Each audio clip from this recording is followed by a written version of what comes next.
hazijanyonywa, ni lazima kwamba wananchi wa lile eneo ambao rasilimali ile itanyonywa watoe ridhaa.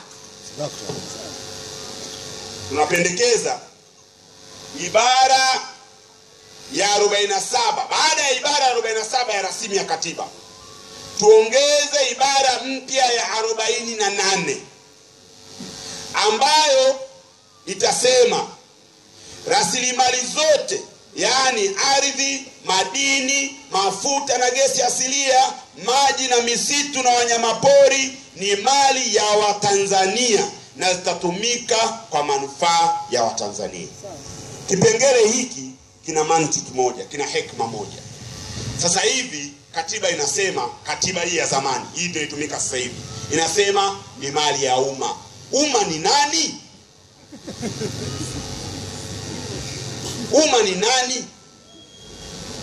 Ukisema ni mali ya umma, maana yake ni kwamba leo ikipatikana dhahabu hapa, waziri wa nishati na madini anatoa leseni kwa kampuni, inakuja, inaondoa watu hapa, inalipa fidia kidogo, inachimba ile dhahabu.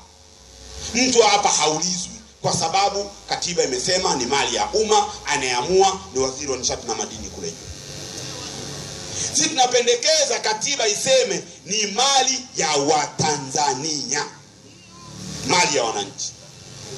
Alafu 48(2) tunapendekeza itakuwa ni marufuku kwa mamlaka ya serikali ya Jamhuri ya Muungano au mamlaka za washirika wa muungano kutoa rasilimali asili kwa malengo ya kuzigawa kwa wawekezaji au kwa malengo yoyote bila kwanza kupata ridhaa huru na ya ufahamu ya wananchi wanaoishi kwenye maeneo zinazopatikana rasilimali hizo.